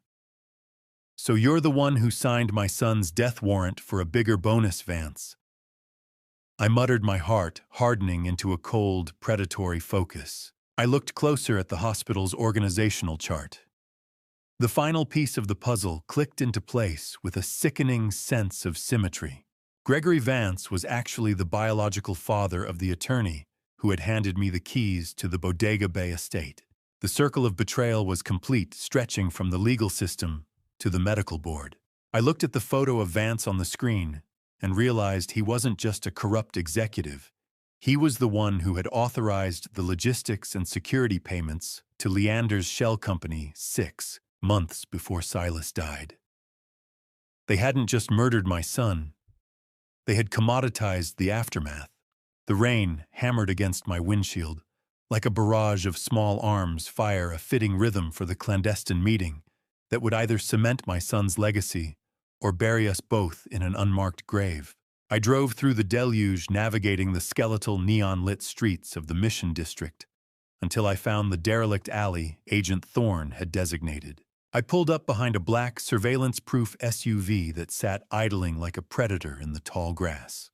The rhythmic drumming of rain on the roof was a lonely sound, but as I stepped into the back seat of Thorne's vehicle, the world sharpened into focus. Agent Thorne, a former Coast Guard subordinate now carrying the weary authority of an FBI field lead, sat in the driver's seat with his eyes fixed on the rearview mirror. The air was thick with the scent of damp wool and cold tobacco. In the seat beside me sat the whistleblower, a hollowed-out shell of a man in a rain-soaked parka, his hands buried in his sleeves. Thorne didn't waste time on pleasantries. "This is our chemist." He set his voice low over the hum of the engine. "He's the reason Silas's cure hasn't been erased yet." The chemist trembled, fumbling with a cheap lighter that flickered orange against his pale skin. "I didn't sign up to be a chemist for a cartel commander," he whispered. He handed me an encrypted drive, his fingers slick with sweat. He revealed that the third voice I'd heard on Silas's final voicemail didn't belong to a hired gun, but to Gregory Vance's chief of staff. It was the proof we needed. The hospital board wasn't just complicit. They were physically present at the scene of the murder. Rain doesn't wash away sins in this city. It just makes them harder to see. Thorne watched the blue light of the laptop reflect off his glasses as he began to cross-reference the chemist's data with Leander Mercer's offshore transactions. "Before I reveal the detail that changes our strategy, are you still with me?" Comment A, if you think Leander is the mastermind, or B, if he's just another pawn, and add one short reason so I can see your perspective. Please note what follows contains recreated details for narrative purposes. The message is what I hope stays with you. Thorne's face hardened into a mask of lethal resolve. "The paper trail is solid, Thane, but we need the voice. We need him to brag about the payout to make this stick in a federal court." He officially authorized a protection detail for the Bodega Bay facility, but the mission for the confession fell on me.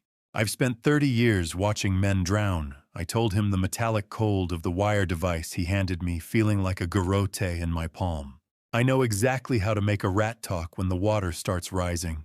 Thorne's SUV was a tiny bubble of justice floating in a sea of corporate corruption, and for the first time since the funeral, I felt the tide starting to turn. As the whistleblower finally pushed back his hood to wipe the rain from his eyes, I froze. The man sitting across from me was the same journalist I had caught photographing my house weeks ago. He hadn't been a threat. He'd been a mole trying to find a way out before the ceiling collapsed. Thorne handed me the wire, a thin coil of copper that felt like a garrote, and I knew that the next time I saw Leander, one of us wouldn't be walking away. The safe house smelled of burnt coffee and high-end server racks, a sterile tomb where Thorne began peeling back the layers of a corporate execution plan that read more like a declaration of war than a business strategy. I watched the bluish flickering of multiple server monitors as Thorne's fingers flew across a terminal, the low-frequency hum of a heavy-duty encryption bridge vibrating through the floorboards. We had retreated here to decrypt the neutralization order recovered from the whistleblower, and every line of code that cracked felt like a cold finger tracing my spine. Thorne finally bypassed the last firewall, revealing a memo titled Operation Ghost Tide. It was a tiered strategy: first, the acquisition of my son's research; second, the neutralization of the researchers; and third, the guardianship of me to secure the physical property. I stared at the screen, my blood turning to slush. The neutralization order even included a contingency for me. If I refused the move to the nursing home, Leander was authorized to use a terminal dose of the same sedative patch staged as a suicide born of my late-stage grief. "They didn't just kill him, Thorne," I said, my voice sounding like grinding stones in the clinical quiet. "They amortized my son's murder over 2 fiscal quarters." Thorne didn't look up, his face grim in the monitor's glow. "This isn't a company, Thane. It's a shark with a law degree." I read further, finding the specific line item for maritime asset disposal. The boating accident hadn't been an act of God or a failure of seamanship. It was a budgeted line item approved by Gregory Vance 6 months before the sales were even raised. Corporate greed doesn't just cut corners, it cuts throats. It turns family dinners into surveillance opportunities and legacies into liabilities. I moved to the tech station where an FBI specialist waited. The smell of ozone and industrial cleaning solution was thick as I stripped off my shirt to allow the technician to apply the equipment. The sticky clinical adhesive of the high-sensitivity wire felt like a brand against my ribs. We calibrated the gain, the specialist adjusting the levels until the rasp of my own breathing sounded like a gale through the headset. "Check the gain again," I commanded. "I need every breath, every arrogant syllable when Leander admits to it." I practiced the triggers, the verbal cues designed to stroke his ego, and the specific distress script. The wire on my skin felt like a cold copper snake, waiting for the right moment to strike. "Remember, Commander," the technician said, his eyes meeting mine with professional gravity. "If things go south, the word is anchorage. We'll be through the door in 4 seconds. I nodded, already pulling my shirt back on the technical precision of the sting, providing the only anchor for my rage. While Thorne continued digging through the asset disposal folder, a final image popped onto the main screen. It was a grainy, black-and-white funeral surveillance photo showing Leander and Gregory Vance shaking hands near Silas's casket. I leaned in, realizing the metadata showed the photo had been taken by a private surveillance team Alara had hired to watch her own husband. I looked at the funeral photo and realized Alara wasn't just Leander's accomplice. She was his insurance policy, and she had been collecting evidence of his betrayal long before I ever found the key. She wasn't just hiding from the truth, she was weaponizing it for her own survival. I saw the glare of high beams in my rearview mirror, a sudden blinding sun in the midnight fog, and I knew the time for legal games had ended, and the time for survival had begun. I was pushing my truck hard along the serpentine curves of Highway 1, the icy spray of the Pacific hitting the windshield in rhythmic, violent bursts. The black sedan behind me didn't have its running lights on, just those predatory halogen eyes. It surged forward, attempting a professional pit maneuver to send me over the 200-foot drop into the black surf below. Using my Coast Guard heavy vehicle training, I didn't panic. I watched the sedan's front quarter panel shadow mine. Then I slammed the brakes at the exact moment of intended impact. The attacker overshot tires, screaming on the salt-slicked asphalt as they fishtailed wildly. "Not tonight, you son of a bitch!" I growled, my hands steady on the wheel. Not on my watch. I floored the accelerator, taking a narrow fire road shortcut that only locals and rangers knew, the smell of burning rubber and hot engine oil filling the cab as I tore toward the hidden facility. I reached down to check on Wren's wheelchair, which I had secured in the back earlier, and my fingers brushed against a small, cold lump of plastic. I pulled it free and realized it was a magnetic GPS tracker. They weren't just following my truck.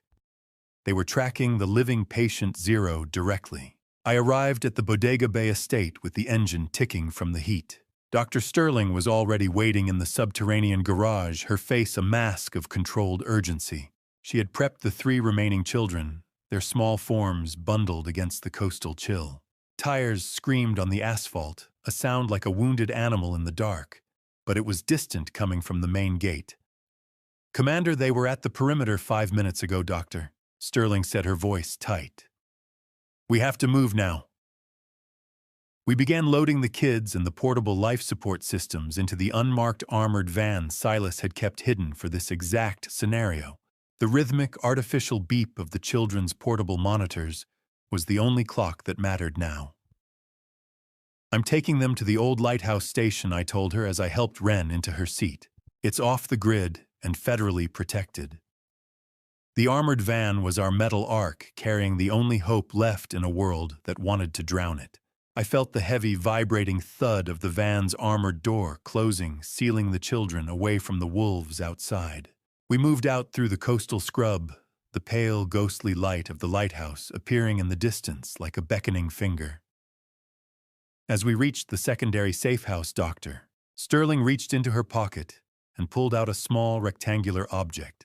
"I found this hidden inside the facility's medical fridge Thane," she whispered, handing me a private keycard embossed with Alara's name. It wasn't just near the data.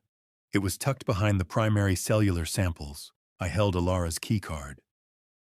The plastic cold and damning, and realized my daughter hadn't just betrayed Silas. She had been trying to contaminate the samples, attempting to kill the very children he'd died to save. The betrayal had moved beyond greed. It had become a calculated erasure of everything my son had built.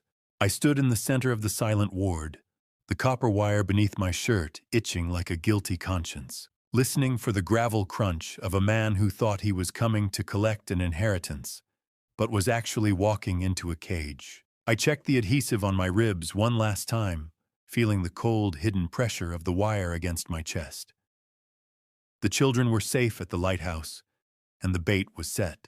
I moved into the library, the dry, rhythmic ticking of the wall clock, counting down the seconds of Leander Mercer's freedom. When the front door finally groaned open, I slumped into a leather armchair, a glass of amber liquid in my hand. I made sure the clink of ice against glass was audible, the sound of a broken man seeking solace in a bottle. Leander entered with the confidence of a king, his eyes already scanning the architecture, calculating the square footage for a quick resale. He didn't see a threat. He saw a relic. "I'm tired of the fog, Leander," I said, my voice thin and hollow. "I'm ready to sign the deeds. I just need to know. Tell me it was quick. Tell me they didn't suffer." Leander poured himself a drink, the predatory gleam in his eyes unchecked. "You always were too sentimental, Thane. Business doesn't have room for ghosts." He leaned against the mahogany desk, swirling his glass. He actually smiled when he told me Alara was the one who suggested using the blue-flecked nylon rope. She knew Silas wouldn't suspect maritime gear, he chuckled. "It's poetic, really. Evil doesn't always look like a monster. Sometimes it looks like a son-in-law in a tailored suit. Goaded by my perceived weakness, his ego took the helm. He mocked Silas and Rhea for being Boy Scouts who tried to disrupt a multi-billion-dollar ecosystem. He described in chilling detail how he used the pharmacy supplies to drug them before tying them to the rigging. He wanted to ensure they went down with the ship while he watched from the powerboat. Silas and Rhea looked at me like I was a monster. Leander continued, his voice dripping with arrogant satisfaction. They begged for each other's lives, but I told them I was just a consultant clearing a debt. "The blue rope held just fine, Commander. Your son and daughter-in-law's Coast Guard knots were the only things that worked that night." He laughed about the $500,000 PharmaCorp bonus, calling it the easiest money he ever made. "How do you sit across from the man who drowned your children and keep your hands from reaching for his throat?" I gripped the chair arms until my knuckles turned white, maintaining the facade of a shattered father. "I can still see their faces when the water started coming in," Leander said, his eyes glinting with a cruel pleasure. Rhea screamed for Silas. Silas begged me to let her go. But you know what the best part was? They died together. How romantic. He reached into his jacket and produced a syringe, the sharp, metallic smell of the surgical needle cutting through the scent of old books. He admitted his plan was never to send me to a nursing home. He was going to administer a terminal dose tonight and claim I died of a broken heart. It was the final piece of the puzzle recorded by a dozen federal ears. Leander stepped toward me, the needle gleaming under the library lights, his face inches from mine. "Anchorage is a long way off, old man," he whispered, unaware that he had just spoken the very word that would end his life as a free man. I didn't flinch. I just looked him in the eye and waited for the world to crash in on him. The library windows didn't just break. They disintegrated in a hail of flashbangs and black-clad figures, the sudden violence of the law finally catching up to the silence of my son's murder. I didn't flinch as the blinding white strobe of the diversionary charges turned the room into a fragmented nightmare. Leander's hand froze mid-air, the needle trembling, as his predatory arrogance dissolved into a stuttered, animalistic panic. Federal agents swarmed through the shattered glass, their commands a guttural roar that drowned out the acrid smell of gunpowder and floor wax. Agent Thorne led the stack, moving with a controlled ferocity I remembered from our days on the water. He didn't just detain Leander. He slammed him against the mahogany desk where the man had just been bragging about the easiest money he ever made. "Get on the ground." Thorne bellowed, the sound of metal meeting wood echoing through the ward. Leander dropped the syringe as if it had turned into a viper, his hands flying up, while red laser dots danced across his expensive silk shirt. "Thane, tell them." He shrieked, his voice cracking into a pathetic weeping wreck. "Tell them it was a joke." I stood perfectly still, a ghost in the middle of a hurricane, watching the man who had tied my son to his own ship crumble into nothing. An on-site technician moved toward the fallen syringe, his eyes widening as he ran a quick field scan. "Commander," he said, his voice tight with disbelief, "this isn't a sedative. It's a concentrated dose of the cellular serum." Leander hadn't just intended to kill me. He wanted to execute me with the very miracle Silas had died to protect. Silence is the loudest sound in a room full of handcuffs. It settled over the library as a second team marched Alara through the door. They had intercepted her at the perimeter gate, and the metallic clicking of heavy-duty zip ties around her wrists was a sound that cut deeper than any knife. Her mask of clinical detachment had shattered into a wild, manic terror. For a fleeting second, I saw the little girl I used to take fishing, but that ghost was erased when she began to scream. "You think you're a hero, Dad?" she wailed, her high-pitched voice echoing off the acoustic tiles. "You're just a dinosaur protecting a grave. Silas ruined us. He deserved to die for what he was doing to our future. Watching my daughter in chains was like watching my own reflection shatter in slow motion. The betrayal was complete, a total moral collapse, recorded on every microphone taped to my skin." The cold, sharp bite of the winter wind whistled through the broken glass as I turned to Thorne. "Take them out of my sight," I said, my voice barely a whisper. "Before I forget, I'm a man of the law." Thorne nodded, signaling the team to haul them out. But as Alara reached the threshold, she twisted her head back, a jagged, hideous smile on her face. "You're too late anyway," she spat. "Gregory Vance is already at the lighthouse. He's probably tucking your little miracles in right now." I looked at Thorne, the color draining from his face, as his radio crackled with a frantic distress signal. The secure location was no longer secure. The leak had been deeper than we ever imagined, and the shark was finally in the nursery. The smell of industrial bleach and recycled air always felt like a funeral shroud, but as I sat behind the reinforced glass, it was the sight of my daughter in orange polyester that finally broke the last of my maritime resolve. 2 weeks had passed since the raid at the lighthouse, a night that haunted me with the knowledge that Gregory Vance's breach had been nothing more than a lethal feint. Thorne had confirmed my fears days ago. While we were racing to save the children, a remote virus was tearing through the digital server backup I had mirrored. The cure Silas died for was now a fragmented mess of corrupted code. I sat in the high-security visitation wing of the Sonoma County Detention Center, the low, electronic hum of the recording devices in the walls, a constant reminder that every word spoken was a piece of evidence.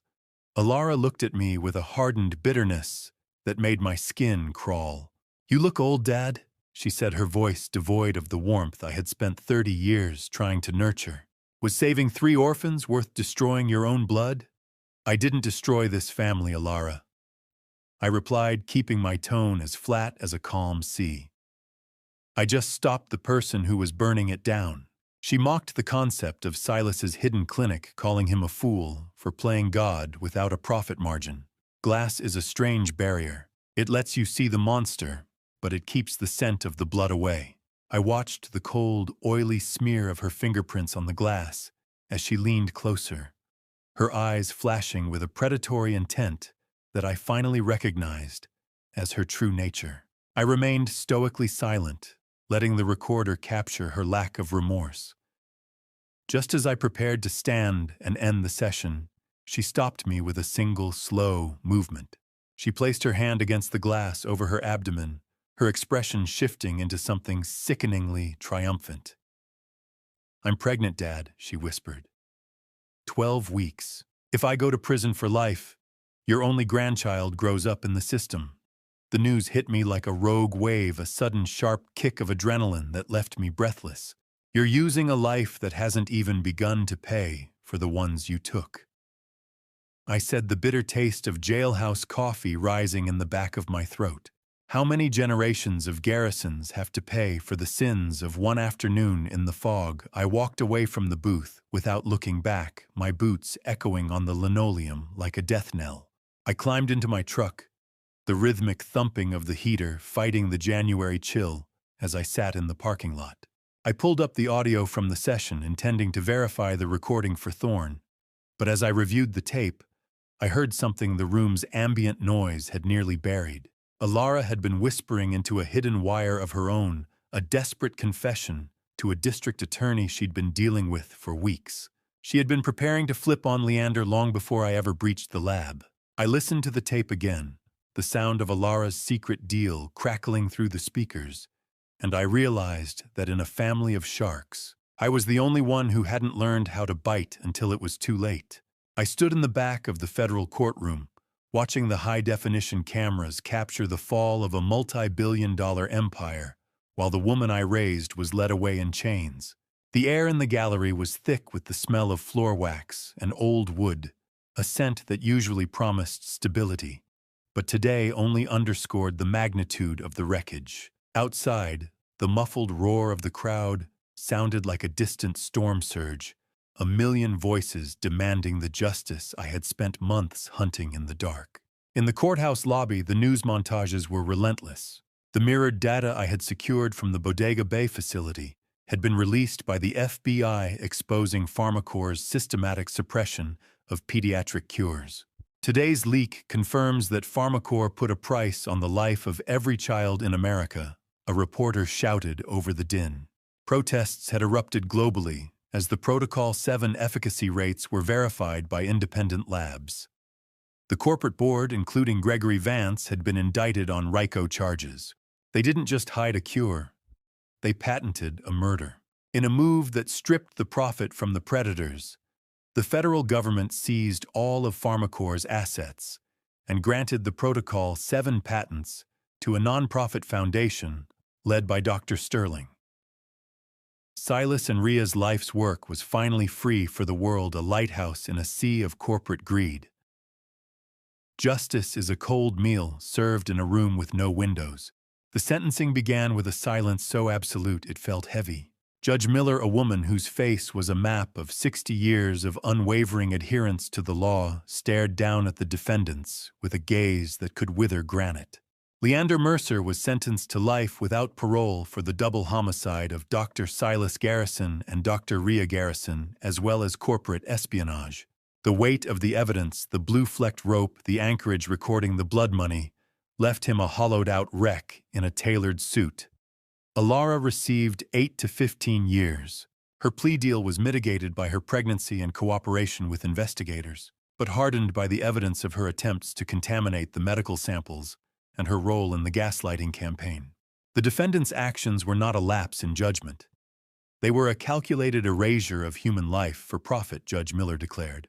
The gavel's strike was the final shot, in a war that had no survivors, only witnesses.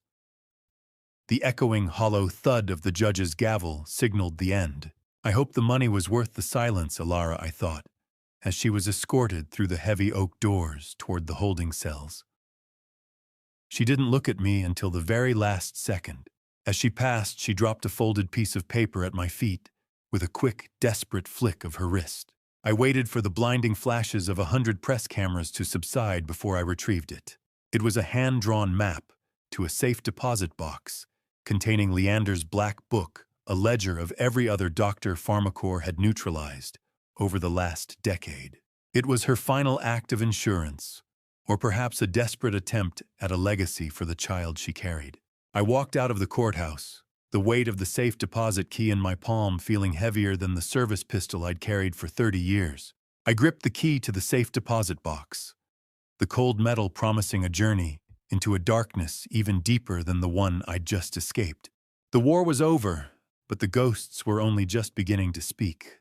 The Pacific doesn't forgive, and it certainly doesn't forget. But today the waves felt less like a thresher and more like a heartbeat as I sat on the porch with the morning mail. Several months had passed since the hammer of justice fell in that federal courtroom, and the Bodega Bay estate had finally begun to shed its skin of clinical coldness. The smell of salt spray and wild jasmine carried on the breeze a natural sweetness that was slowly replacing the ghost of antiseptic. I sat on the quiet, salt-stained porch, the warmth of the morning sun on my weathered hands, providing a comfort I hadn't earned in a long time. First letter, July 15th, 2025. I found a stark white envelope in the stack, marked with the State Correctional Facility's stamp and a return address that made my breath hitch. The institutional stationery felt rough under my fingers, a tactile reminder of where my daughter now lived. I opened it slowly, the sound of the paper tearing like a small defeat. Dad, I didn't understand the weight of a life until I felt one moving inside me. I'm 12 weeks pregnant now. The doctors say it's a boy. Every kick reminds me that Silas and Rhea were right. Some things aren't meant to be sold. I'm sorry I forgot that. I don't expect you to respond. I just needed you to know that I finally understand what I destroyed. Alara. July 15th, 2025. Inside was a grainy ultrasound photo, the first clear image of my unborn grandchild. I stared at the small, curved form tracing the outline of a tiny head and the unmistakable Garrison jawline. I set the letter aside, unable to respond, and placed it in a drawer where it sat like a weight on my conscience. Second letter, October 8th, 2025. 3 months later, another envelope arrived. The handwriting was shakier, more desperate.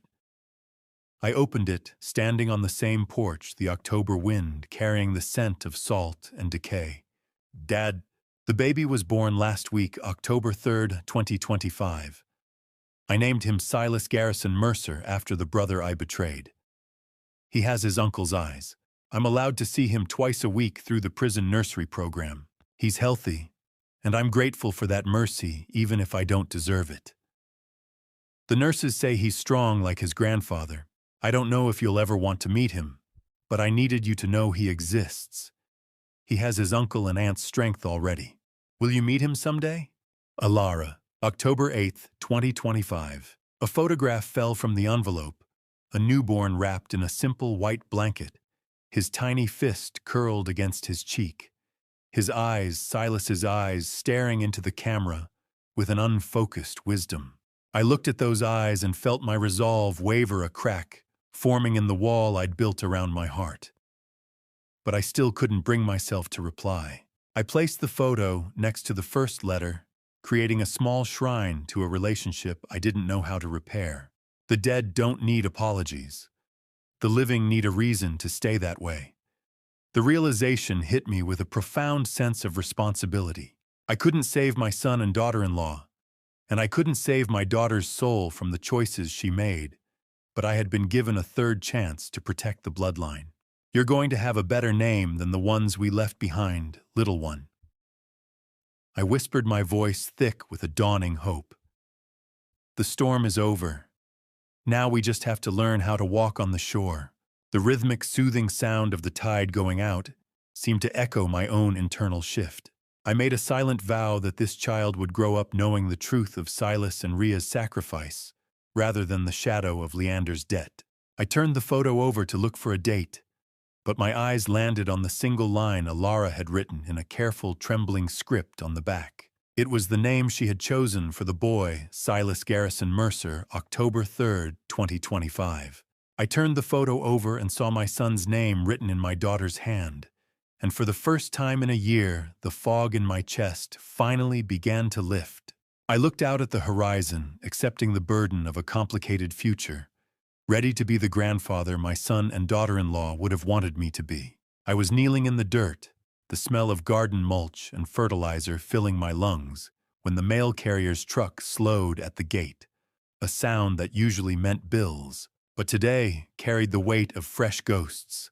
The damp earth of the Bodega Bay estate was a grounding force, a reminder that life continues to churn even when the heart is stalled. I wiped my hands on my canvas trousers and walked toward the mailbox, the distant, mournful cry of a seagull over the cliffs punctuating the heavy silence of the late December afternoon. Third letter. December 24th, 2025. The envelope was thicker this time, arriving on Christmas Eve. I sat on the porch steps, the rough wood biting into my thighs as I tore the paper open with trembling fingers. Inside was both a letter and a small card, with a tiny blue handprint pressed into the paper, a gift I hadn't asked for but couldn't ignore. Dad, it's Christmas Eve, and I'm writing this from a cell that smells like disinfectant and regret. Little Silas smiled for the first time yesterday, December 23rd.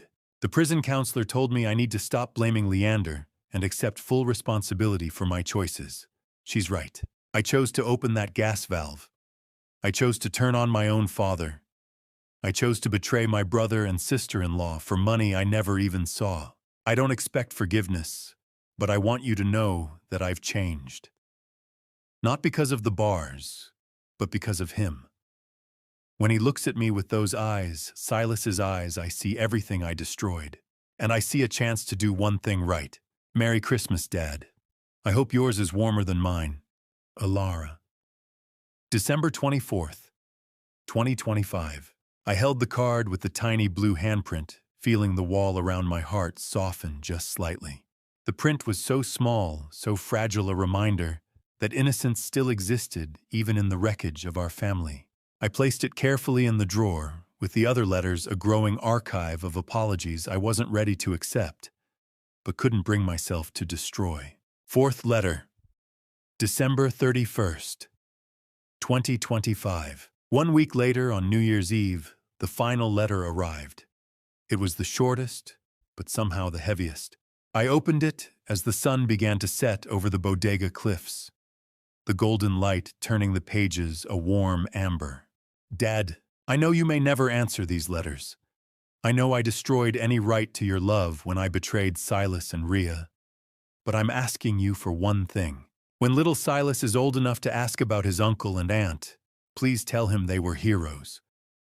Tell him his mother was a coward, who learned too late what courage really means. And if you can find it in your heart, tell him about his grandfather, the commander, who never gave up on the truth even when his own family tried to bury it. I don't deserve redemption, but maybe he deserves to know where he came from. Happy New Year, Dad. I hope it's kinder to you than I was. Alara. December 31st, 2025. I sat on the porch steps on January 2nd, 2026, and opened all 4 letters together, spreading them out in chronological order on the weathered wood. I read them in sequence from the first ultrasound photo to the final plea for my grandson's future. For the first time since the funeral, I wept not just for Silas and Rhea, but for the daughter I had lost to greed and the grandson I had yet to meet. The house is too quiet for a baby. It's too full of the dead. I moved to place the letters back in their envelopes, but as I adjusted the cheap plastic frame I'd grabbed from the drawer months ago, I noticed a slip of paper tucked into the backing of the ultrasound photo. It was a small handwritten note in Silas's precise script, a coded message I had missed during the initial audit months ago. It was a set of coordinates and a bank routing number for a trust Silas had established before the accident. He knew. He had known Alara was pregnant before he died, and had already built a fortress of financial protection for this child. I stared at the infant's tiny clenched fist in the photo, and realized the true battle for Silas and Rhea's legacy wasn't fought in a lab or a courtroom. It was starting right now. In a nursery I wasn't prepared to build. I stood up, the melancholy of the morning replaced by a familiar, disciplined resolve. It was time to go back to the facility and claim what was mine. How do you write a letter to a woman who tried to turn your home into a gas chamber when she's the only gatekeeper to the boy who carries your son's face? I sat at Silas's heavy mahogany desk.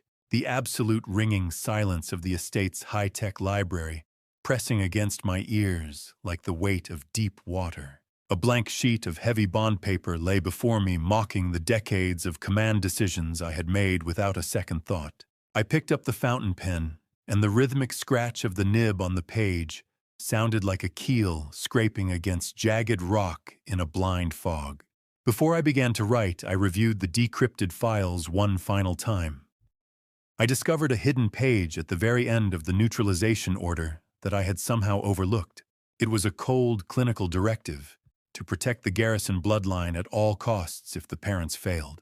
Pharmacorp hadn't just wanted to kill Silas.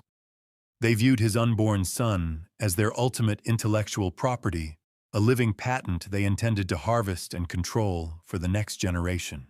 This child was the final prize in their twisted corporate balance sheet. "I will take the boy, Alara," I wrote, my hand steady with a blunt maritime honesty. "Not because you asked, but because he deserves a name that isn't a prison sentence." I made the terms of our future clear. The clinic stays closed, the research remains with the foundation, and the boy stays with me. I sealed the envelope, the sound of the adhesive sticking feeling like the final locking of a steel bulkhead before a massive world-altering storm.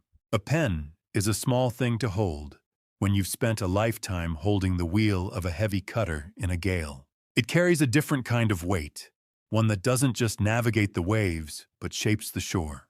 I walked out of the house and down toward the edge of the cliffs, the salt-heavy wind whipping through my gray hair and stinging my eyes with the spray of the Pacific. I stood there for a long time, watching the rhythmic, thunderous crash of the tide against the rocks below, near the dark spot where the blue-flecked rope had once held fast. Peace isn't the absence of war. It's the presence of a better reason to fight. I realized then that my thirst for vengeance had finally evaporated, replaced by a quiet, predatory, protective instinct that was far more dangerous to my enemies. I wasn't the same man who had first turned that brass key months ago. I was something harder, a guardian forged in the very fog that had tried to swallow my family. "I'm ready for the quiet now, Silas." I whispered into the cold, metallic smell of the ocean mist. "But I'll be ready for the noise too if they ever dare to come back for what belongs to us." I looked back at the house, a fortress I had already begun to rearm in the shadows. I had reactivated the subterranean defenses and the drone net, turning the estate into the most fortified nursery on the Pacific coast. "Welcome home, little Silas." The thought was a warm, heavy anchor in my chest. I looked out at the horizon, where the sun was finally cutting through the stubborn gray, knowing that the child arriving tomorrow wouldn't just be a Mercer or a Garrison. He would be the storm that finally cleared the air for all of us. I turned my back to the sea and walked toward the gate, ready to meet the future on my own terms. I pressed my hand against the cool glass of the command center's main display, watching a constellation of blue dots ignite across the globe, each one representing a clinic where my son and daughter-in-law's stolen miracle was finally being given away for free. The data scrolling across the screen told the story in numbers: 150 children treated across 30 international sites in just 6 months since the Foundation's official opening. The Protocol 7 success rate remained steady at 87%, validated now by independent research teams from Johns Hopkins to the Karolinska Institute. The hum of global data servers vibrated through the floorboards, a steady rhythmic pulse that felt like the breathing of a living thing. I stood at the center of the Garrison Foundation's new operational hub, an irony that brought a grim smile to my face. We had built this sleek glass and steel headquarters directly atop the renovated subterranean ruins of Silas and Ria's original hidden lab. The very shadows where they had fought their secret rebellion had become the luminous center of a public revolution. Beside me, Dr. Leonie Sterling moved with a focused intensity, her hands dancing across a console as she coordinated with medical liaisons in Berlin and Tokyo. The digital mirror I had fought so hard to create was no longer a secret weapon. It was a public utility, rendering the corporate neutralization order a pathetic relic of a defeated era. Dr. Sterling appeared beside me, her tablet glowing with the latest clinical trial results. Thane, the National Cancer Institute just approved Phase 2 expansion. She said, her voice thick with emotion. We can scale to 300 patients by next quarter. Ren is officially 18 months tumor-free. She's asking when she can visit the ocean. I nodded, watching the young patient, now 8 years old, through the glass partition of the observation room. She was playing with building blocks, her laughter, a sound I'd thought I'd never hear again after Edith died. We aren't just treating patients, Thane, doctor, Sterling said earlier, her voice catching with the same bittersweet triumph I felt. We're breaking the back of the industry that tried to bury them. I nodded, watching the data flow. Silas and Rhea didn't want a monument, Leonie. They wanted a future. I think we finally gave them one. A legacy isn't written in ink or blood. It's carved into the lives of the people who survive because of you. Outside, the Foundation's flag snapped in the coastal wind, and I had personally ensured that the halyard was made of the same blue-flecked nylon rope that had once been used to destroy my family. Now it held the symbol of their salvation. I left the hum of the servers behind, driving out to the secluded cliffside cemetery, where Silas and Rhea lay side by side. The rhythmic, soothing roar of the Pacific followed me up the path, a constant companion that no longer sounded like a threat. I carried a heavy physical copy of the Foundation's first annual report and a laminated photo of baby Silas.